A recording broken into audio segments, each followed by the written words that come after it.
मेरा नाम अविनाश है और मेरी उम्र 30 साल है। मैं दिल्ली शहर में रहता हूँ। मेरा पूरा परिवार असल में बिहार के एक बहुत ही अंदरूनी गांव से आता है। मेरा पूरा परिवार 80 साल पहले ही बिहार छोड़कर दिल्ली में आ गया था। मेरे या मेरे पिताजी में से कोई भी गांव नहीं गया था, पर 5 साल पहले 2015 में बहुत कोशिश के बाद जब मेरी बीवी प्रेग्नेंट हुई तो डॉक्टर ने कहा हमें जयश्री की अच्छी सेहत के लिए उसे शुद्ध वातावरण में ले जाना चाहिए। हम सब ने सोचा हमारे गांव से अच्छा वातावरण तो हमें कहीं नहीं मिल सकता, तो हमने बिहार वाले गांव में जाने का फैसला किया। पर हमें नहीं पता था कि हमारा यह फैसला हमारी ज़िंदगी को तबाह कर देगा। बहुत लंबे समय के बाद हम गांव पहुंचे।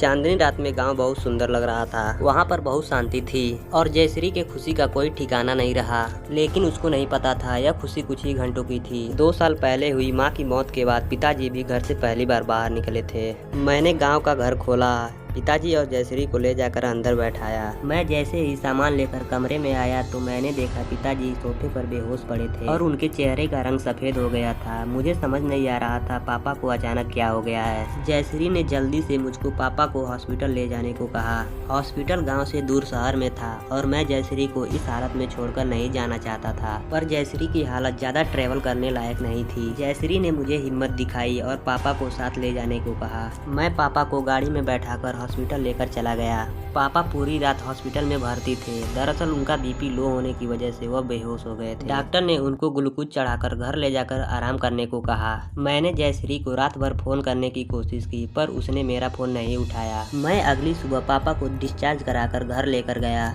तो मैंने जो देखा वह बेहद ही अजीब और डरावना था। मैंने देखा कि जयश्री कमरे के कोने में खड़ी है और दीवार की ओर मुंह करके दीवार को नोच रही है। ये देखते ही मैं अंदर से कांप गया। जैसे ही मैंने उसको आवाज दी उसने दीवार को रेतना बंद कर दिया और वह मेरी तरफ मुंह करके पापा के बारे में पूछने लगी। जैसे अभी कुछ हुआ ही नहीं था। मैं डरते हुए उसकी ओर बढ़ा। मुझे लगा शायद यह थकान का नतीजा है, तो मैं जयश्री को कमरे तक ले गया और उसको सुला दिया। मैंने डॉक्टर को फोन करके सब बताया तो उसने भी जयश्री की हरकतों को थकान बताकर जयश्री का खास ध्यान रखने को कहा। अगले 2 दिन कुछ नहीं हुआ। फिर एक रात अचानक से मेरी नींद खुली।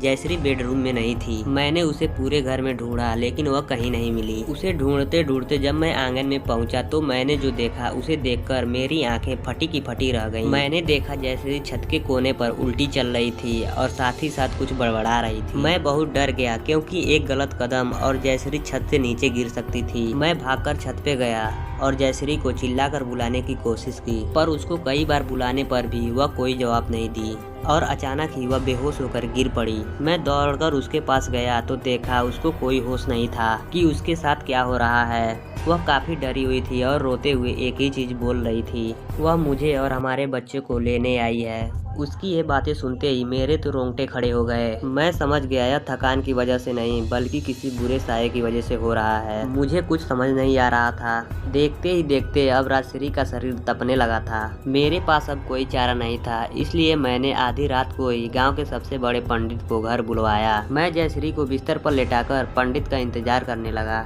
उनके आने पर मैं उनको लेने बाहर गया।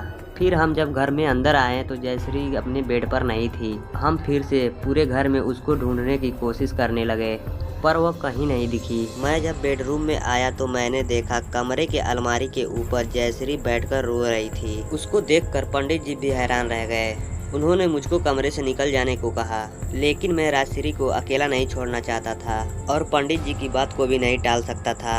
मैं कमरे से जाने के लिए जैसे ही मुड़ा वैसे ही राजश्री ने रोना बंद कर दिया। राजश्री की आंखें लाल हो गई थी और वह एक डरावनी हंसी हंस रही थी। उसके हाथ में एक बड़ा सा चाकू भी था। इससे पहले कोई कुछ करता राजश्री ने वह चाकू अपने पेट में जोर जोर से मारने लगी। चाकू मारते समय वह बस हंसती जा रही थी। कुछ ही पलों में वह बेहोश होकर नीचे गिर गई। मैं यह सब देखकर सुन्न पड़ गया था और मेरी आंखों से आंसू आने लगे थे। पंडित जी ने मुझे राजश्री से दूर किया और मुझको वहाँ से जल्दी निकलने को कहा। उन्होंने बताया करीब 50 साल पहले इसी गांव में एक लड़के ने एक छोटी जाति के लड़की से शादी की थी। शादी के 1 साल बाद उनका बच्चा भी होने वाला था, पर लड़के के घर वालों को यह मंजूर नहीं था। इसलिए उन लोगों ने उस लड़की और उस लड़की के पेट में पल रहे बच्चे को बेरहमी से मार दिया था। तब से लेकर आज तक हम गाँव में किसी भी प्रेग्नेंट लड़की को अकेला नहीं छोड़ते हैं। कहते हैं उसी लड़की का साया किसी भी लड़की को माँ नहीं बनने देता। यह सब सुनकर उस दिन मैं बहुत तड़प तड़प कर रोया। मेरी जिंदगी उस एक हफ्ते में पूरी तरह बर्बाद हो गई। मैं हर रोज अफसोस करता हूँ कि मैं राजश्री को क्यों उस गाँव में लेकर गया। मैं अगर उस गाँव में नहीं जाता तो शायद वो और हमारा बच्चा मेरे पास होता।